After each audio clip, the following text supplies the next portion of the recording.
Olá, meus amigos. Eu quero trazer para vocês informações científicas mais atualizadas sobre a ansiedade exagerada, formas como ela se manifesta e possíveis práticas que podem aliviar o sofrimento produzido pela ansiedade exagerada. Sejam bem-vindos a mais um episódio do Claramente. O conteúdo que eu vou apresentar para vocês são ensinos dos professores Ilana Andretta, Márcio Barbosa e Robert Leahy, apresentados num curso na PUC do Rio Grande do Sul.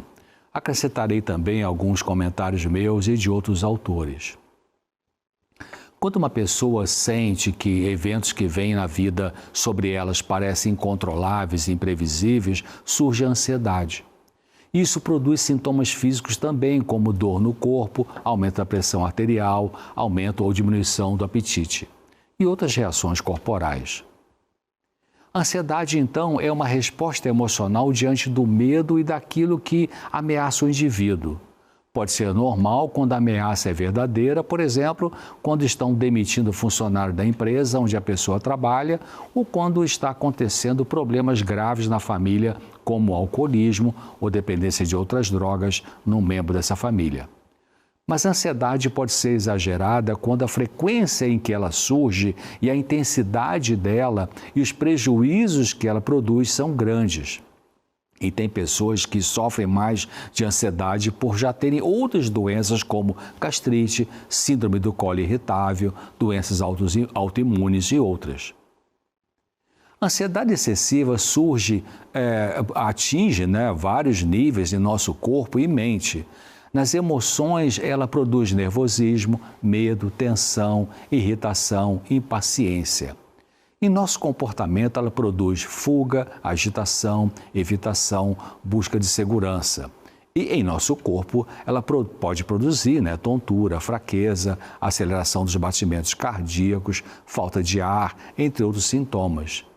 Em nossos pensamentos, a ansiedade pode produzir uma sensação de incapacidade, ideias de derrota, pensamentos de catástrofes. As pessoas que sofrem de ansiedade excessiva possuem uma tendência de se sentir ameaçada diante de alguns estímulos que elas interpretam como perigosos.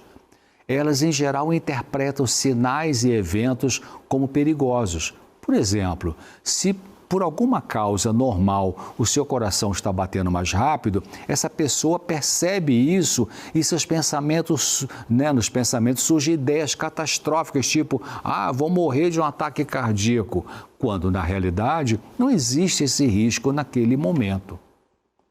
Então, nesse exemplo, veja que estímulos físicos normais despertam pensamentos anormais. Ou seja, a pessoa já tem um perfil ansioso e estímulos como esses, nosso coração acelerar, pensamentos ruins aumentam a ansiedade.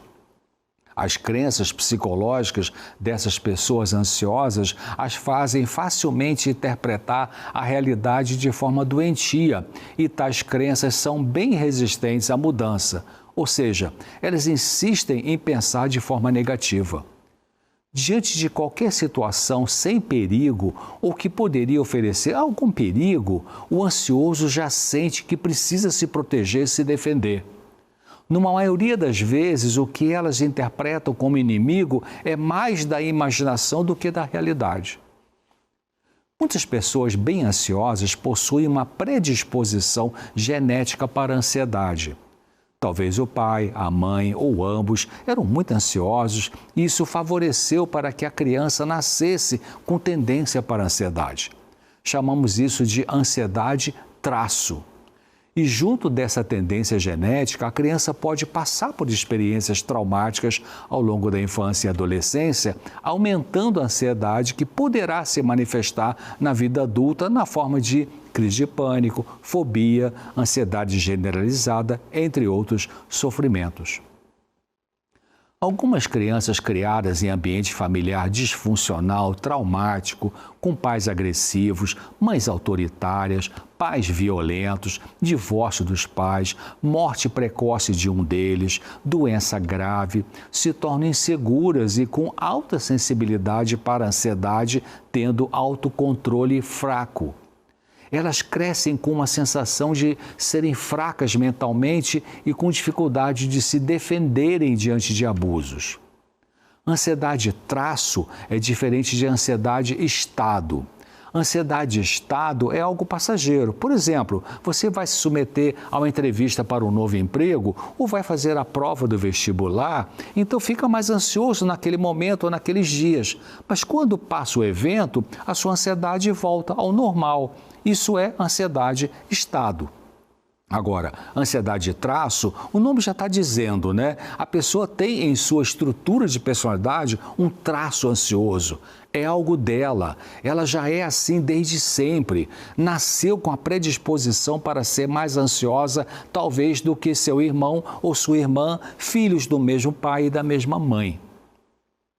As pessoas muito ansiosas podem e precisam pensar em algumas coisas verdadeiras para vencer a sua ansiedade excessiva. Por exemplo, elas precisam pensar que podemos detectar o perigo, mas não tem como prever todo e qualquer perigo. Outro exemplo, você sabe que em cidades grandes existem muitos assaltos nas ruas, mas não tem como saber se e quando eles acontecerão com você.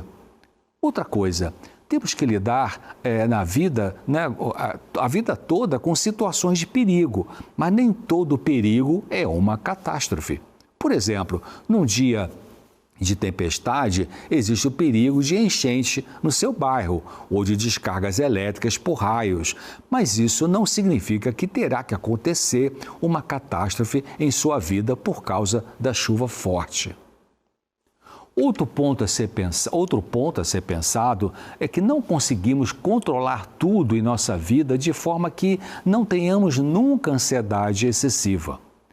Ansiedade forte vai surgir em alguns momentos e isso não é fatal. E outra ideia é que precisamos enfrentar situações que nos ameaçam, que produzem medo e ansiedade, e com a ajuda de Deus, de familiares e amigos, e com a sua determinação de encará-las com humildade, mas vamos conseguir passar por elas.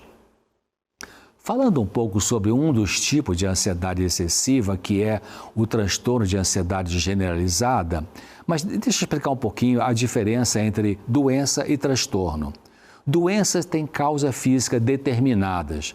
Transtorno é um estado alterado de saúde que nem sempre está ligado a alguma doença. Os transtornos são alterações na forma da pessoa pensar, sentir e agir que perturba sua vida, seu trabalho, seus relacionamentos em algum grau. Os transtornos mentais, como crise de pânico, fobia, anorexia nervosa, depressão, estresse pós-traumático e outros, causam sofrimento e prejudicam a capacidade da pessoa funcionar. Os sintomas do transtorno de ansiedade generalizada incluem ansiedade excessiva, preocupação exagerada e incontrolável, inquietação, cansaço, dificuldade de concentração, irritabilidade, tensão muscular, perturbação da qualidade do sono. O tratamento pode ser feito com terapia cognitivo-comportamental, com psicólogo treinado nesta abordagem.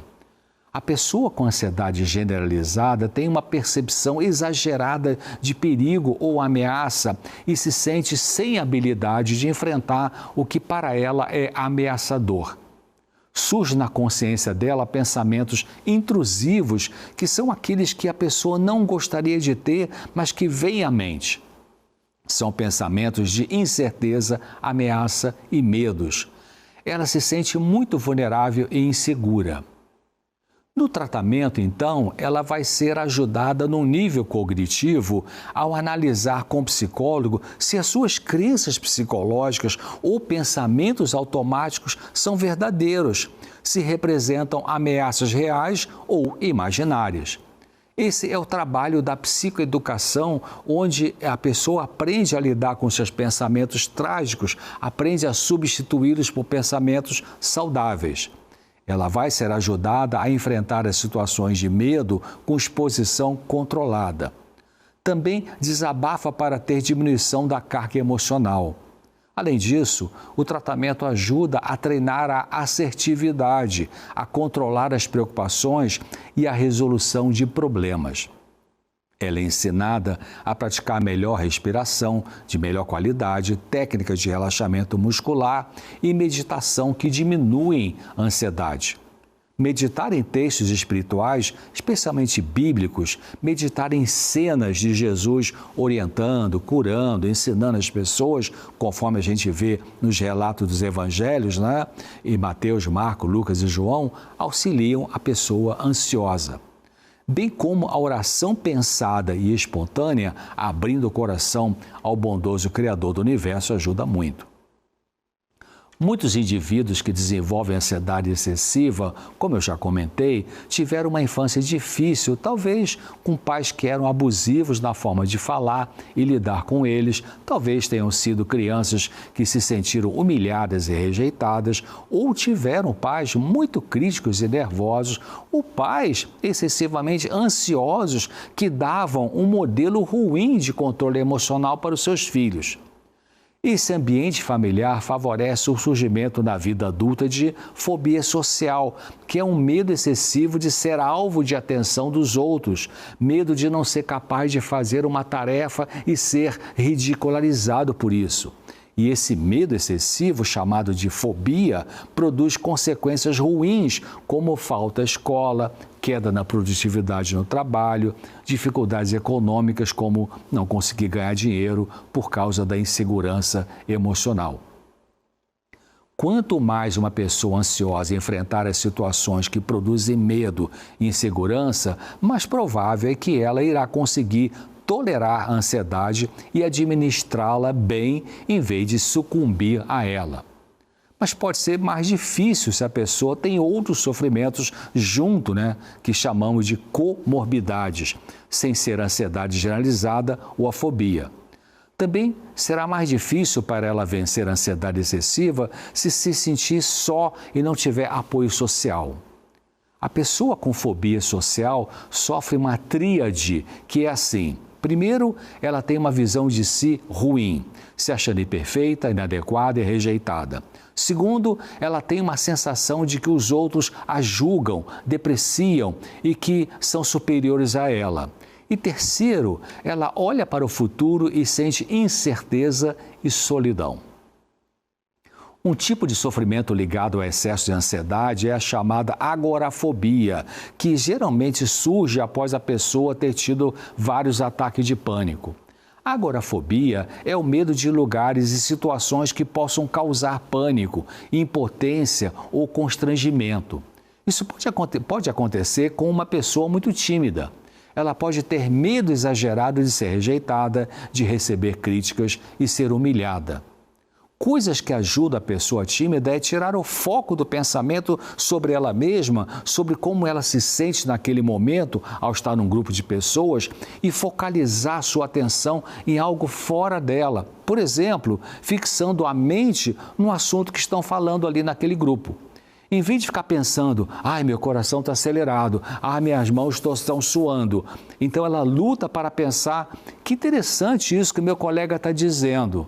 Ou seja, ela joga a concentração para fora dela. Outra coisa que ajuda é pensar que tem pessoas que gostam dela e não precisam ser todos. Além disso, a pessoa ansiosa, insegura, precisa se esforçar para pensar que ela pode ser rejeitada por alguns, é verdade, mas pode ser aceita e amada por outros. E pode aprender a se proteger para não ser humilhada de uma forma sem se defender. Outro fator que o tímido ou fóbico social deve trabalhar consigo é pensar que nem sempre a situação anterior de insegurança terá que acontecer de novo. Ela deve lutar para não ficar esperando o pior e cultivando em sua mente ideias de fracasso. Não é porque falhou uma vez que sempre vai falhar no futuro. Ficar um tanto ansioso ou ansiosa não quer dizer que não conseguirá fazer o que precisa fazer. Então diga para si mesmo, eu estou ansioso, mas eu vou enfrentar a situação e Deus vai me ajudar. É importante para pensar, parar de pensar e interromper os pensamentos que dizem que os outros não gostam de você e que ninguém liga para a sua pessoa e que colegas e chefes não valorizam o seu trabalho, tem que lutar contra isso. Devemos evitar dois extremos quanto à noção de valor pessoal. Um extremo é você se achar pior das pessoas e se desvalorizar. O outro extremo é se achar melhor que todos e se exaltar com arrogância. Ambos extremos são ruins e doentios. Bom, vamos ficar por aqui hoje, mas eu quero te convidar para assistir o próximo Claramente, onde nesse episódio eu vou continuar com essas informações sobre a ansiedade. Espero você. Até lá.